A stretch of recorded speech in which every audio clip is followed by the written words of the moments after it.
তো আল্লাহর ওলি ওয়াইসুল কুরনি তিনি ছিলেন একজন আবেদ, তাবী ছিলেন।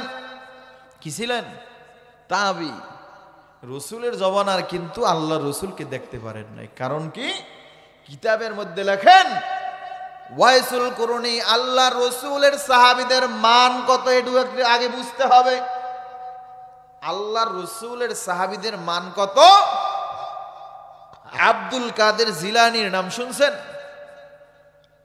আব্দুল কাদের জিলানীকে প্রশ্ন করা, আব্দুল কাদের বলো তো তোমার মান আর সাহাবীদের মানের বেলায় কেমন ব্যবধান, কেমন পার্থক্য, তোমার বেশি না তাদের বেশি? আব্দুল কাদের জিলানী ডাক দিয়া বলে, ভাই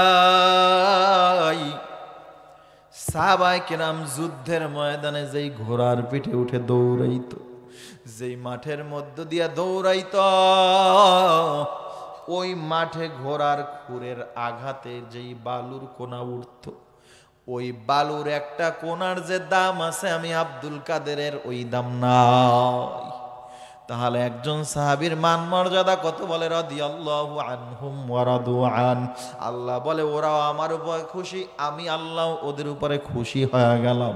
ও আল্লাহর বান্দা, একজন সাহাবীর এত বড় মান মর্যাদা, বলে ঈমানের হালতে যে আমার রাসূলের চক্ষু আমার রাসূলের দিক তাকাইছে, তিনি সাহাবীর নাম লিখে নিয়ে গেছেন। ওয়াইসুল কুরনি কিন্তু রসুলের জমানার মানুষ, কিন্তু সাহাবী হইতে পারে নাই। আমার রসুলের দরবারে চিঠি পাঠাইলেন, ইয়া রাসূলুল্লাহ আমার মন চায় চর্মচক্ষু দিয়ে আপনারে দেখব, একটু সাহাবীর মান মর্যাদা নিব। ও রসুল পয়গাম্বর, কিন্তু আমার বাড়িতে আমার একজন বৃদ্ধা মা আছে, অসুস্থ, মায়ের সেবা করা দরকার, মায়ের খেদমত করা দরকার, এজন্য আমি আসতে পারি না। আপনি যদি অনুমতি দেন মাকে ফেলায় আপনার সামনে আসবে, একটু সাহাবীর মান মর্যাদা নিব। আমার রসুল চিঠি দিলে লিখে দিলেন, ওয়াইসুল কুরনি দরকার নাই তোমার আমার রসুলের কাছে আসার আর রসুলকে দেখার, তুমি ওই জায়গায় থাকো, মায়ের সেবা করো, তুমি মায়ের খেদমত করো, এটাই তোমার জন্য উত্তম। ও আল্লাহর বান্দা, ওয়াইসুল কুরনি আসলো না, রসুল দুনিয়া থেকে বিদায় হয়ে যাবে। এমন সময় হযরত আলী হযরত ওমরকে ডাক দিয়া বলেন, ওমর আমি যখন চলে যাব মদিনার জমিনে আমার একটা পাগল আসবে, পাগলটার নাম ওয়াইসুল কুরনি। ওই পাগলটা যখন আসবে আমি রসুল তোমার কাছে একটা জুব্বা রাখলাম, জুব্বাটা তাকে হাদিয়া দিবা। শুধু হাদিয়া দিবা না, ওই ওয়াইসুল কুরনিকে আমি রসুলের সালাম জানাইবা, শুধু সালাম জানাইবা না, আমার রসুলের সালাম জানাইবা। ওমর তুমি নিজে দোয়া চাইবা, আর আমার গোটা উম্মতে মুহাম্মাদির জন্য দোয়া চাইবা।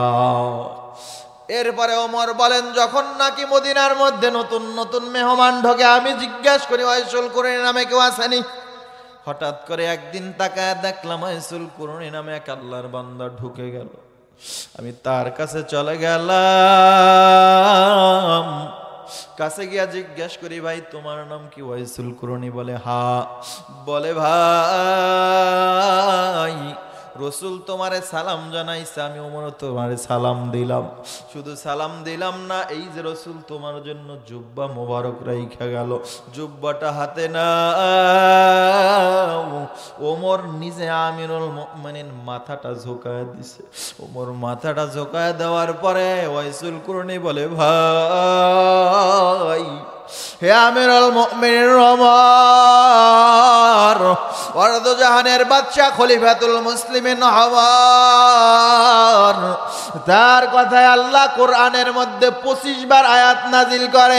আমার আল্লাহরে জানা দেয়, আল্লাহ রাসূলকে জানা দেয়, ও রাসূল আপনি ওমর যেই কথা বলছে আমি আল্লাহ সমর্থন করলাম, ওমর যেই কথাটা বলছে সেটা আমি আল্লাহর কাছে ভালো রাখছে, আমি আল্লাহ গ্রহণ করলাম, আপনি রাসূলও গ্রহণ করেন। যে ওমরের কথায় আমার মাওলাও সমর্থন দেয়, সেই ওমর, যেই ওমর আমার রাসূলের প্রিয় সাহাবী, যেই ওমর দ্বিতীয় খলিফা আমিরুল মুমিনিন ওমর, যার কথায় ফোরাত নদীতে নীল দরিয়ায় পানি শুরু হয়ে যায়, যে ওমর মক্কার জমিনে মদিনার জমিনে নীল দরিয়ার পানি শুকায় গেছে, ওমর তার কাছে চিঠি পাঠাইলো, নীল দরিয়ায় পানি নাই, কি করা যায়? বলে কি করতা? বলে আগে আমরা একটা সুন্দরী নারী ছাড়িয়া দিতাম, বাকেরা একটা নারী ছাড়িয়া দিতাম, তারপরে নদীর মধ্যে তুফান শুরু হয়ে যাইত। আমিরুল মুমিনিন ওমর বলেন এটা কুসংস্কার, এটা বেদিনদের কাছে, এটা মুসলমানদের হতে পারে না। আমিরুল মুমিনিন হাতের মধ্যে চিঠি নিলেন, লিখতেছেন, হে নদী, তুমি যদি আমার মাওলার গোলাম হও, আমি আমিরুল মুমিনিন গভর্নর মদিনার প্রেসিডেন্ট ওমর, আমি চিঠির মধ্যে লিখলাম, আমি আমিরুল মুমিনিন ওমরের চিঠি পাইতে দেরি, খবরদার নীল দরিয়া তুমি যদি আল্লাহর গোলাম হও পানি দিতে দেরি করবি না, আর যদি আমার মাওলার গোলাম না হও তোর মতো নীল দরিয়ার পানি আমি ওমরের দরকার নাই। ওমর চিঠি পাঠায় দিলেন, সবাই হাসতেছে, পাগলের প্রলাপ, এটা আবার কেমন কথা? আমরা সুন্দরী মহিলা ছাড়িয়া দিতাম, মেয়ে ছাড়িয়া দিতাম, পানি উঠতো নাকি? একটা কাগজ দিলেই পানি উঠবে? পাগলের মতো কাজবাজ। খলিফা এবার গিয়া নদীর কিনারায় দাঁড়ায় আমিরুল মুমিনিন ওমরের চিঠিটা নদীর মধ্যে ছাড়তে দেরি, নদীর থেকে আল্লাহর রহমতে 4000 কিলোমিটার বেগে পানি বের হতে দেরি করেন না। আকে সদয়া রশ আবু বকর ও আমর আসরে অঙ্গশতে উশাক শদ কমর সাহেব শুবু দন্দ উসমান আলী বহরায়ে গশতন্দে দরআ লমলি। আমিরুল মুমিনিন ওমর কে? বলে ওমর মিম্বারের মধ্যে দাঁড়া খুতবা দেয়, হঠাৎ খুতবা বন্ধ করে কইয়া সারিয়াল জাবাল, হাজার হাজার মাইল দূরে সারিয়া জাবালের পাহাড়ের উপরে যুদ্ধ করে। ওমর মেম্বারে দাঁড়ায় ডাক দিয়া কয়, হে যা সারিয়া, তুমি আগে পাহাড় সামলাও। ওমর কোথায় আর পাহাড় কোথায়? হাজার হাজার মাইল দূরের কথা। সাধারণ মানুষ মুসল্লিরা কয় কি ব্যাপার, ওমর আবার সারিয়াকে কোথায় ডাকে? সে যুদ্ধের ময়দানে। কিছুদিন পরে যখন সারিয়া মদিনার জমিনে আসলো, কয় সারিয়া, বুঝলাম না, রাসূল ওমর তোমারে ডাক দিল, আবার তুমিও কথা বললা।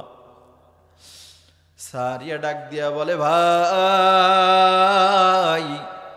ওই দিনকার যদি ওমর আমাদের না ডাক দিত তাহলে আমরা একটা লোকও বাঁচতে পারতাম না। আমরা যুদ্ধের ময়দানে সামনে আগাই, পিছন থেকে শত্রু বাহিনী আমাদের দিক ধাওয়া করতেছে। যখন নাকি আমির আমাদের ডাক দিয়া কইয়া সারিয়াল জাবাল, সাথে সাথে আমরা পিছনের দিক তাকাইলাম, আল্লাহ আমাদের সবাইকে বাঁচায় দিছে। ও আল্লাহর বান্দা, কেমন ওমর যিনি এখানে তাকাইলে হাজার মাইল দূর থেকে দেখতে পায়।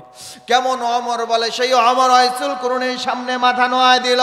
কেমন ওমর রাত্রিবেলা ঘুমায় না। কেমন ওমর মৃত্যুর পরে, ওমর যখন মৃত্যুর পরে গোসলখানায় ঢুকানো হলো, ওমরের পিঠের মধ্যে তাকায় দেখে চাবুকের বারবার আঘাত দেখা যায়। গোসল যারা করাইবে তারা কেমন জানি আশ্চর্য হয়ে গেলেন, পাগল হয়ে গেলেন।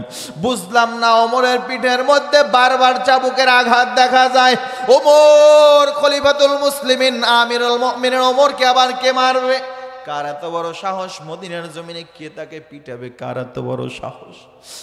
তালাশ শুরু করলেন, খুঁজিয়া পরিবারের কাছে জিজ্ঞাসা করলেন, বলে আমরাও বলতে পারি না, তবে আমাদের বাবার একটা জীবন ডায়েরি আছে, ডায়েরিটা তালাশ করে দেখা যাইতে পারে। ও আমিরুল মুমিনিন ওমরের ডায়েরিটা হাতের মধ্যে নিয়ে তাকায় দেখো ওমরের জীবন বৃত্তান্ত লেখা।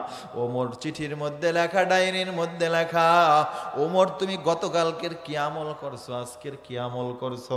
রাত্রিবেলা ঘুমের আগে চেয়ারে বইসা ওমর হিসাব করে কালকের আমল আজকের আমল কি সমান আছে না কম না বেশি। যদি কম হইতো ওমর নিজের হাতে চাবুক নিয়ে নিজের গায়ে আঘাত দিত। কেমন ওমর? ওমর তোমার গতকাল আমল বেশি হইছে, আজকে কেন কম হইল? জবাব দাও। ও ভাই, অথচ তোমার আমার আমলের কোনো খবর নাই।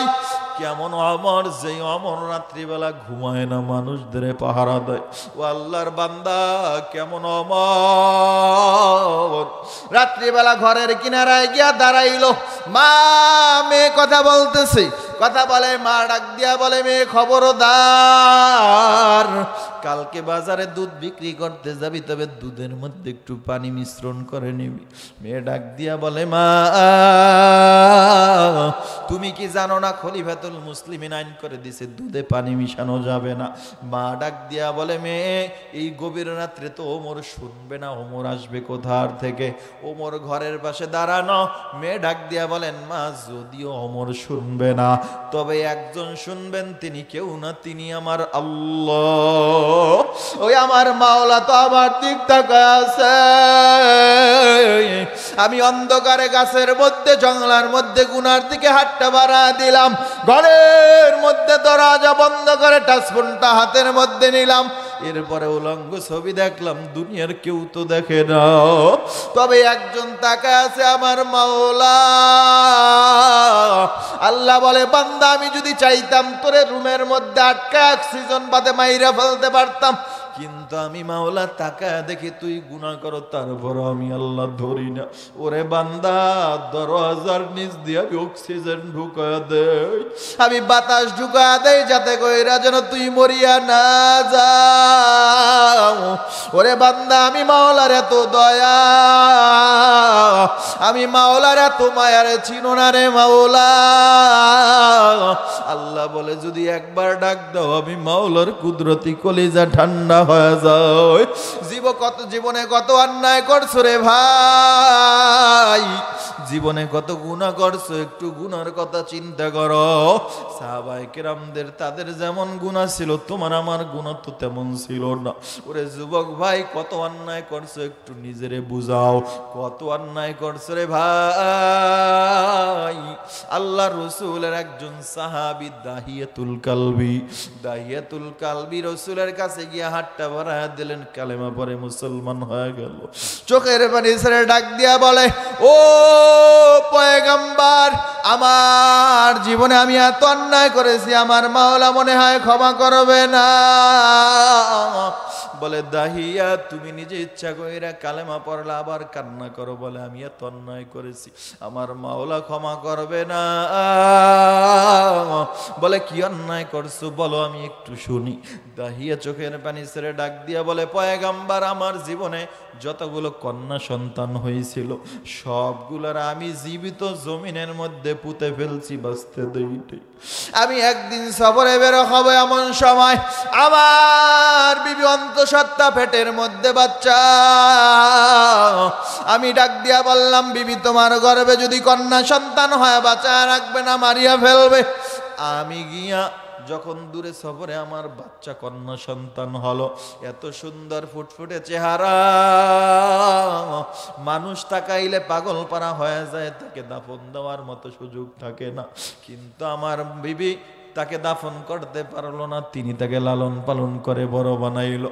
হঠাৎ করে কিছুদিন পর আমি বাড়ির দিকে রওনা, দরজায় ঢুকতি আমার বিবি আমার মেয়েকে ডাক দিয়া বলে, কন্যা, তুই যেই বাবার জন্য এতদিন কান্না করছো, যেই বাবার জন্য চিল্লাইছ, ওই তোর বাবা আসছে, দাহিয়া যা, তোর বাবার কাছে যা। ও পয়গম্বর, আমি তাকা দেখি বাচ্চাটা আবার দিক দৌড়ায়, আবার জাপটি বাইরা গলা দইরা গালের মধ্যে চুমা দেয়, ঠোঁটের মধ্যে চুমা দিয়া বলে, আব্বু কোথায় ছিলে এতদিন, তুমি আসো নাই, কি আমারে মজা কিনিয়া দিবে, কি আমারে জামা কিনিয়া দিবে, কে গালে চুমা দেবে, কি আমার আম্মু বলে ডাকবে। ও পয়গম্বর, আমার দিলের মধ্যে কোনো মায়া নাই। মেয়ে দেখে আমার দিলটা কেঁপে উঠলো, মেজাজ গরম হয়ে গেল। বিবিরে ধমক দিয়া হাতের মধ্যে কোদাল নিলাম, রশি নিয়া মেয়েকে হাত ধইরা মরুভূমির প্রান্তে রওনা হয়ে গেল। পিছন থেকে মেয়েটা ডাকে আর বলে, আব্বু কই যাও, আমারে নিয়ে কোথায় যাও? বাবা তুমি কোথায় যাও, আগে রেস্ট করো। ও পয়গম্বর, আমার কোনো মায়া নাই, আমি মাঠের মধ্যে গিয়া দাঁড়ায় মাটি খুঁড়তেছি, আমার গায়ের থেকে ঘাম ঝরতেছে, আমার গায়ের মধ্যে ময়লা লাগতেছে, মেয়ে ডাক দিয়া বলে আব্বু তোমার কবল থেকে ঘাম ঝরে, তোমার গায়ের মধ্যে ময়লা, বাবা আমার কাছে আসো তোমার ঘাম মুছিয়া দেই, ময়লা ছাড়া দেই। ও বাবা তুমি কেন কষ্ট করো? পয়গম্বর আমার দিলের মধ্যে কোনো মায়া নাই। আমি বাচ্চাটারে গর্তের মধ্যে ফেলা বুকের উপরে পা রাখলাম, বাচ্চাটা চিৎকার মেরে বলে আব্বু বুঝি নাই তুমি এত নিষ্ঠুর এত খারাপ, বাবা আমারে সারিয়া দাও, তোমার কাছে আর আসবো না, তোমারে আর আব্বু বলে ডাকবো না, তোমার কাছে থাকবো না। বাবা দুনিয়ার মধ্যে যদি সন্তান বিপদে পড়ে বাবায় পাগল হয়ে যায়, বাবা পাগল হয়ে যায়, পাগলের মতো দৌড়ায়। সন্তান যদি অসুস্থ হয়ে যায়, বাবার কাছে টাকা না থাকে, বাবা পাশের ঘরের বড় চাচার কাছে গিয়ে বলে বড় ভাই তোর পা দুইটা ধরছি রে ভাই, আবার 5,000 টাকা সুদে লাগা দে, আমি তোর টাকা সুদে পরিশোধ করে দিব, কিন্তু আমার সন্তানটা অসুস্থ। বাবা তোর নিয়ে রাত 2টা 3টায় হাসপাতাল নাই, হাসপাতাল নাই, হসপিটাল থেকে ওই হসপিটাল। আমার বাবা মা রাত্রিবেলা পেটে ব্যথা উঠছে, মা দরজার কিনারায় ঘুমায় না, বাবাও ঘুমায় না, ঘরের মধ্যে পায়চারি করে। ওরে যুবক মা বাবা কত কষ্ট করে বড় বানাইল রে যুবক, একবারও কি মনে পড়ে না কত রাত গেছে আমার মা দরজার চৌকাঠ ধরে দাঁড়া আছে, বাবা ডাক দিয়া বলে বিবি গভীর রাত, দরজার চৌকাঠ ধরে দাঁড়া আছে, ঘুমাইবে না, চোখের পানি ছেড়ে ডাক দিয়া বলে স্বামী পেটের মধ্যে বড় ব্যথা, ঘুমাইতেও পারি না, ডানে বামে চেলছি কাঁথা শুইতে পারি না, তোমার সন্তান ঘুমাইতে দেয় না, একটু দরজার চৌকাঠ ধরে ধরায় একটু আরাম পাইতেছি, এত কষ্টই না মা বাবা করলো রে ভাই, তোমারে আমারে বড় বানাইলো, এরপরেও মা বাবা শান্তিতে নাই। তুমি আমি যদি দূরে কোথাও যাই, বাড়ির মধ্যে মাও ঘুমায় না, বাবাও ঘুমায় না, সন্তান বাহিরে গেছে 4 বছর হয়ে গেল, সন্তান মাকে ফোন দিয়া বলে মা 4 বছর পরে বাড়িতে আসবো, তবে বাবার ঈদের বাজার না কইরে দিবা, আমি বিদেশ থেকে সব নিয়ে আসবো, দামি দামি কাপড়, দামি দামি জুতা, দামি দামি শাড়ি, আমার বোনের জন্য আমার ভাইয়ের জন্য সবার জন্য নিয়ে আসবো, সবার জন্য আমি বিদেশ থেকে মার্কেট নিয়ে আসবো, কেউ মার্কেট করবা না। ঈদের আগের দিন সন্তান বাহির থেকে রওনা হয়ে গেল, রাত 12টার মধ্যে ঘরের মধ্যে পৌঁছে যাবে, মা ঘুমায় না, গরুর গোস্ত পাকায়, মুরগির গোস্ত পাকায়, দামি দামি পিঠা বানায়, মা এবার অপেক্ষা কখন সন্তান আসবে, দরজায় আম্মু বলে ডাক দিবে, 4 বছর পরে দরজা খুলবো, কলিজাটা শান্তি পাবে। মা ঘুমায় না, সন্তানের অপেক্ষায় বসে আসে রে সন্তান, কুয়াশার মধ্যে গভীর রাত, 1টা 2টা 3টা 4টা বেজে গেল, সন্তানের খবর নেই, মা ফোন দেয়, বাবা ফোন দেয়, ধরে না, মা বাবা ঘুমায় পড়ছে, মা ঘুমায় না, মা বসে আছে, দরজা খুলিয়া দরজার দিক তাকায়, মায়ের চোখে ঘুম নাই, এরপরে 4টা বেজে গেল, সন্তান এখন আসে না, খবর কি? বাবারে ধাক্কা দিয়া কয় দেখো তোমার সন্তানের কোনো খোঁজ নাই, বাবা পাগলের মতো মোবাইলটারে হাতে নিয়ে বারবার ফোন দেয়, ফোন রিসিভ হয় না, হঠাৎ করে ফোন রিসিভ হয়ে গেল, কে জানি ফোন রিসিভ করে, বলে কে তুমি ফোনওয়ালার কি হও? যুবক বিরুদ্ধে ডাক দিয়া বলে কে তুমি? আমি এই ফোনওয়ালার বাবা। কয় বুড়া এখনো কি বাড়ি ঘুমাও? তোমার সন্তান কুয়াশার মধ্যে গাড়ি অ্যাক্সিডেন্ট করে দুনিয়ার থেকে জনমের মতো সাদা কাপড়ের প্যাকেট হয়ে গেছে, তাড়াতাড়ি অ্যাম্বুলেন্স নিয়ে সন্তানের লাশ আনার জন্য দৌড়াও। বাবায় মোবাইলটারে ফেলা পাগলের মতো ঘর থেকে দৌড়ায়। মা মনে করতে চায় তো সন্তান আসছে বাবা আগে আনতে যায়। মা বোনের ডাক দিয়া বলে ও মেয়ে আর ঘুমাইতে তাড়াতাড়ি ও,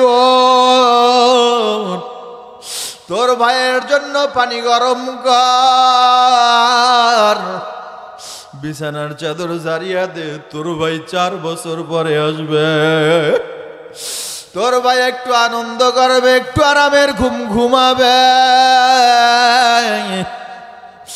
বাবা দৌড়া গিয়া গাড়ির কিনারায় নাইমা দেখে সাদা কাপড়ের প্যাকেট দেখা যায়। বাবা একটা দুইটা তিনটা লাশ খুঁজে আর বলে আমার বাবা কই। কয়েকটার পর তাকা দেখে কলিজার টুকরা রক্তে বুক লাল হয়ে গেছে। বাবা সন্তানটারে আঞ্জা কইরা বুকের মধ্যে ধইরা বলে বাবা 4 বছর পরে ঈদের মার্কেট নিয়ে বাড়ি আসবি, কত আনন্দের দিন। তোর মা ঘুমায় না, তোর ভাইও ঘুমায় না, তোর বোনও ঘুমায় না।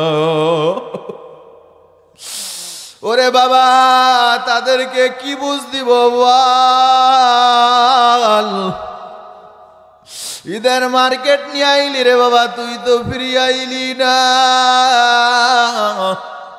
কত ঈদের দিন গেছে, বাজার থেকে তোর মায়ের জন্য দামি শাড়ি কিনতাম, তোর ভাইয়ের জন্য বোনের জন্য মার্কেট করতাম।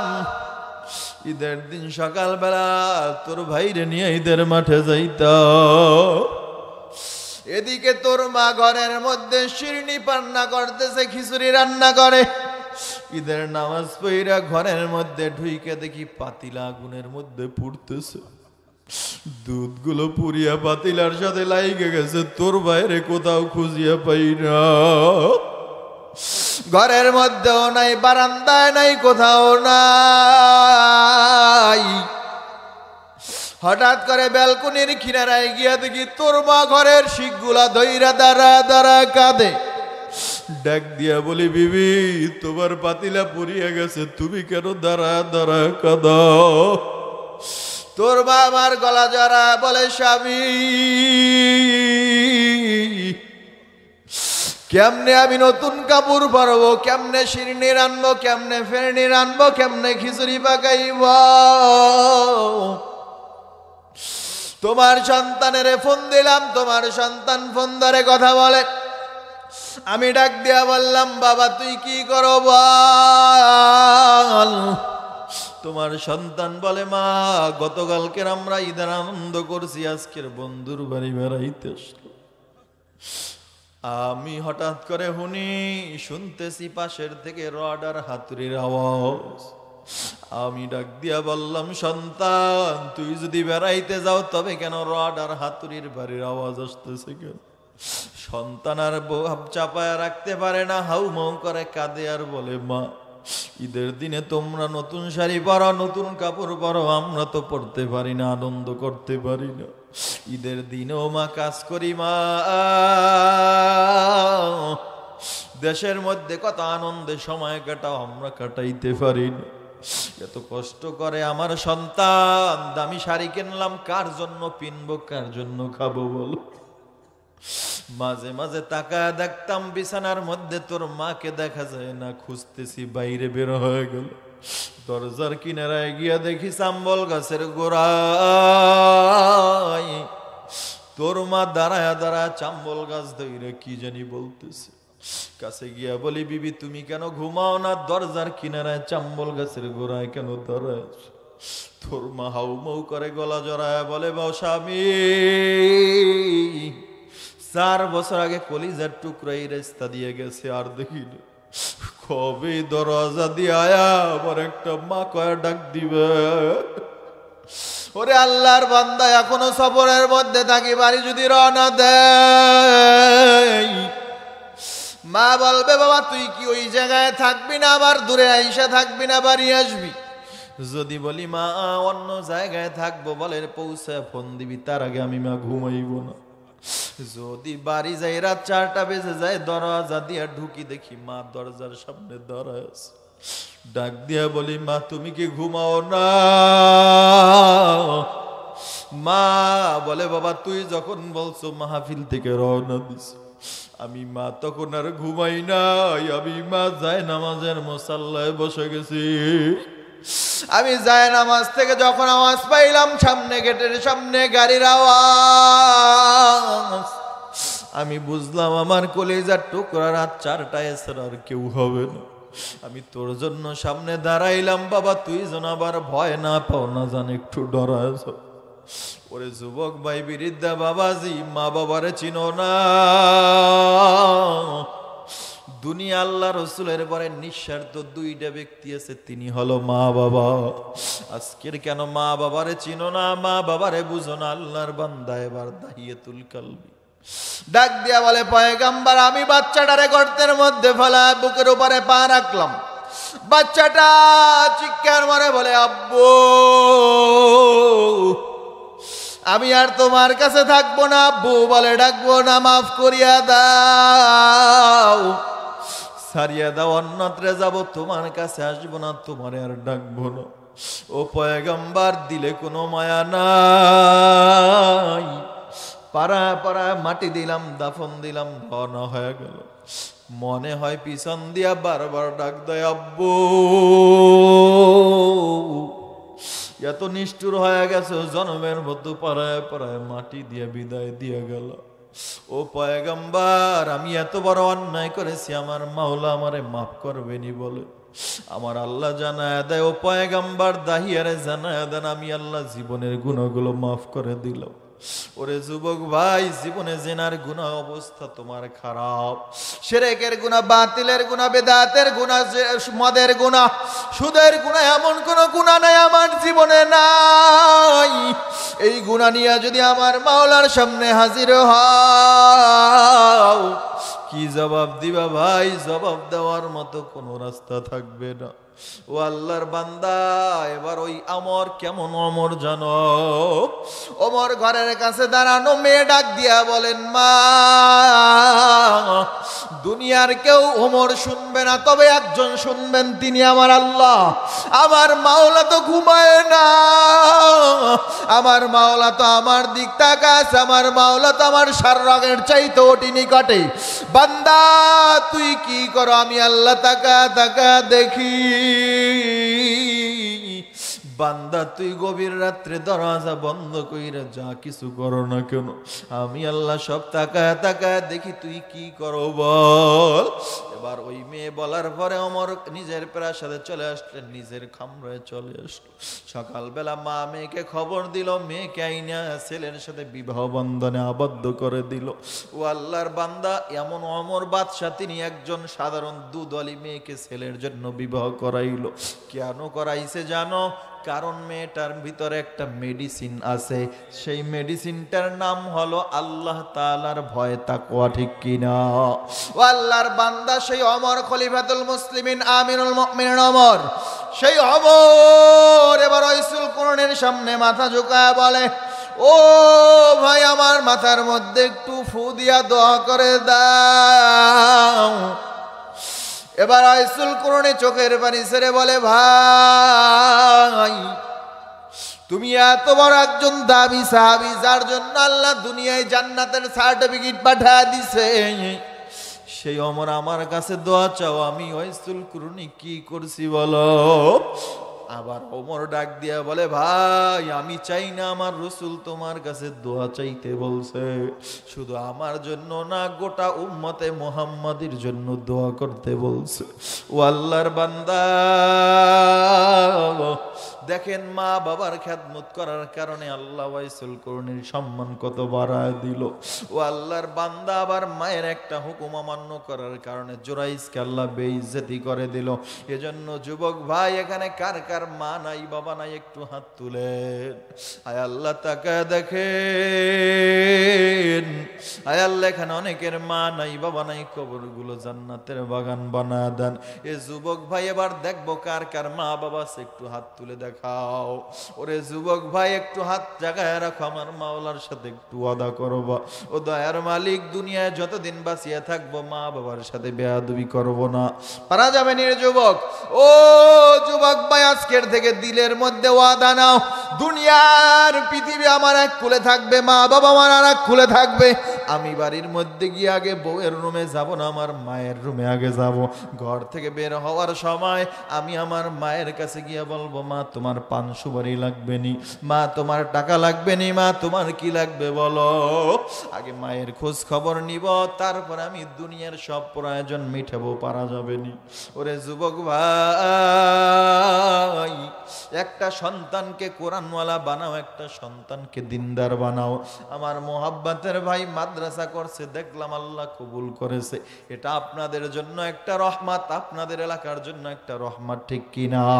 একটা কোরআনওয়ালা সন্তান বানাও, যেই সন্তান মা বাবার সাথে বেয়াদবি করবে না, যেই সন্তান মা বাবার সাথে খারাপ আচরণ করবে না, যেই সন্তান তোমার সাথে দুর্ব্যবহার করবে না। কারণ সন্তান যখন পড়বে, ওয়াকাদা রাব্বুকা আল্লা তা'বুদ ইল্লা ইয়াহু ওয়া বিল ওয়ালিদাইনি ইহসানা। যুবক যখন পড়বে, তখন তোমার সাথে চোখ রাঙ্গায় কথা বলবে না। যুবক যখন পড়বে, তখন তোমার সাথে খারাপ আচরণ করবে না। দুনিয়ার মধ্যে জেনারেল শিক্ষিত বহুত দেখাইতে পারবো, মা বাবা বৃদ্ধাশ্রমে এখনো সময় কাটায়, কিন্তু আল্লাহর কসম দুনিয়ার মধ্যে সৎ সাহস নিয়ে বুকে হাত দিয়া বলতে পারবো, পৃথিবীর মধ্যে এমন একটা কোরআনের হাফেজ আলেমের মা বাবা বৃদ্ধাশ্রমে দেখাইতে পারবা না। ও আল্লাহর বান্দা, এজন্য আবদার করবো, সন্তানটাকে কোরআনওয়ালা বানাও। দুনিয়ায় আর কয়দিন বাঁচবারে ভাই, সন্তানটারে যদি একটু কোরআনওয়ালা বানাইতে পারো, তোমার জন্য কত ফায়দা। আল্লাহর ওলি জাকারিয়া কিতাবের মধ্যে লেখেন, আল্লাহর বান্দা মা সন্তান গর্ভে রাইখা, বাবা দুনিয়ার থেকে বিদায় হয়ে গেছে, সন্তান বড় হইছে, মা সন্তানটারে অন্যের বাড়ি কাজ কইরা কইরা লেখাপড়া করাইছে। সন্তান হাফেজে কোরআন হয়ে যাওয়ার পরে বাবা দুনিয়ার থেকে বিদায় হয়ে গেল, মা বেঁচে আছে। মা এত কষ্ট করে লেখাপড়া করানোর পর মাও দুনিয়ার থেকে বিদায় হয়ে গেল। সন্তানের মনের মধ্যে ব্যথা, বাবারে জীবনে পাইলাম না, মাকেও দেখলাম তাও মাও চলে গেল। এবার সন্তান মায়ের জন্য সবরে সানি কবরে পাঠায়। একদিন আল্লাহর ওলি রাস্তার পাশ দিয়া যাইতেছে, হঠাৎ করে তাকায় দেখে কবরের স্থান দেখা যায়, দাঁড়ায় সূরাতুল ফাতিহা, সূরাতুল ইখলাস, সূরা ইয়াসিন দুরূদ পড়ে কবরবাসীদের উপরে ইসালে সব করে বাড়ির মধ্যে চলে গেল। ও আল্লাহর বান্দা রাত্রিবেলা ঘুমের মধ্যে স্বপ্নে দেখে যে ইসালে সব করলো, সেগুলো কবরবাসীদের বন্টন করে দেওয়া হইতেছে। কিন্তু এর মধ্যে একজন মহিলা ওর মধ্যে চেয়ারে বসে আছে, ওই মহিলা নেকি নেয় না, সবাই নেওয়ার জন্য সিরিয়ালে দাঁড়ায় আছে, মহিলা বসে আছে। আল্লাহর ওলি কাছে গিয়ে ডাক দিয়া বলে, বোন বুঝলাম না, সবাই নেকি নেওয়ার জন্য দাঁড়া আছে, তুমি কেন চেয়ারে বসে আছো? এমন মর্যাদা তুমি কোথায় পাইলা রে বোন? বোন মিসকি হাস দিয়া ডাক দিয়া বলে, ভাই দুনিয়ার মধ্যে একটা গাছ লাগাচ্ছিলাম, তার ফল কবরে আসে। বলে বুঝলাম না। বলে দুনিয়ার মধ্যে আমার একটা কোরআনের হাফেজ কলিজার টুকরা সন্তান বানায় আসছিল, একটা আলেম বানায় আসছিলাম। ওই লালুয়া বাজারে দোকান দেয়, দেখবা শুধু দোকান দেয় না, সকাল ফজর থেকে সন্ধ্যা পর্যন্ত ঠোঁট দুইটা মাছের মতো নড়তে থাকে, শুধু নড়ে না, ওই ঠোঁটের মধ্যে আমার মাওলার কোরআনের আয়াত চলতে থাকে। সূরা ফাতিহার আলহামদু থেকে মাগরিব পর্যন্ত, নাস পর্যন্ত চলার পরে মাগরিবের পরে পুরা খতম কোরআন আমার কবরের মধ্যে পাঠা দেয়। এজন্য এই সামান্য নেকির আমার প্রয়োজন নাই, আমি ওই নেকির জন্য এই সামান্য নেকি টোকানের আমার দরকার নাই। আল্লাহর ওলি পরীক্ষা করার জন্য বাজারে গিয়ে দেখে আসলে একটা যুবক মাথায় টুপি, গায়ে লম্বা জামা, ঠোঁট দুইটা মাছের মতো লড়তেছে। জিজ্ঞাসা করে, ভাই তোমার নাম কি? আব্দুর রহমান। বলে হ্যাঁ। বলে তোমার বাড়ি অমুক এলাকায়? বলে হ্যাঁ। বলে তোমার বাবার নাম কি অমুক? বলে হ্যাঁ। বলে তোমার মা কি অমুক কবরস্থানে ঘুমানো? বলে হ্যাঁ। কয় বাবা তোর কাছে প্রশ্ন, বাবা তুই যে ঠোঁটটা নাড়াইতেছ জবানে কি কও বল। চোখের পানি ছেড়ে যুবকটা বলে হুজুর আমার মা আমারে অন্যের বাড়ি কাজ করে হাফেজে কোরআন বানানোর পর মা দুনিয়ার থেকে বিদায় হয়ে যায়, মারে কামাই খাওয়াইতে পারলাম না, আদরও করতে পারলাম না। তবে হুজুর আমি সকাল থেকে সন্ধ্যা পর্যন্ত এক খতম কোরআন পড়ে কবরে পাঠাই। হুজুর হাতটা বাড়ায় কয় বাবা তোর মতো এমন ভাগ্যবান সন্তান পাওয়া বড় কঠিন। ওরে ভাই পা দুইটা আগায় দাও, পা ধরে বলে যাই একটা সন্তানকে কোরআনওয়ালা বানাও, যেই সন্তানটা তোমার জানাজার নামাজ পড়াইবে, যেই সন্তানটা তোমারে কবরে রাখবে, তোমার চক্ষু দুইটা বন্ধ হয়ে যাবে, দুনিয়ার ডানে বামে কেউ নাই, বাড়ির মধ্যে ঘরের থেকে নামাইয়া মাঠের মধ্যে তোমারে সাদা রুমাল কাপড় দিয়া ঢাইকা রাখবে। তোমার বন্ধু আমার বন্ধু আয়া বলবে না আব্দুর রহমান এখনো কেন উঠো না, আয়া বলবে আব্দুর রহমানের লাশটা কোথায়, আব্দুর রহমান নাই, তোর লাশটা কোথায় রাখলা একটু দেখা দাও। তখন আমি তুমি আব্দুর রহমান না, আমার বডিটা পরে থাকবে, সবাই বলবে আমার লাশ ঠিক কিনা। ও আল্লাহর বান্দা কবরে নিয়ে যাবে, জানাজা দিবে, কেউ আমার পাশে থাকবে না। যারা যাইতেছে মনে করতেছি হয়তো এরা আমার কবরে যাবে, দেখি না না, কবরের পাশে যাওয়ার পরে খাটিয়াটা রাইখা দুইটা লোক কবরের মধ্যে নেমে যাবে। নামার পরে দেখবো আমার লাশটারে নামাইয়া মাথার মুষ্টি পায়ের মুষ্টি খুইলা আমার তারা লাফ মেরে উঠে গেল। ডানে মাটি বামে মাটি, চতুর্দিকে শুধু মাটি আর মাটি ছাড়া কোনো জায়গা নাই। এবার কেউ নাই আমার আপন। ও আল্লাহর বান্দা ওই কবরের অনারা হওয়ার আগে সামানা গুছায় নাও।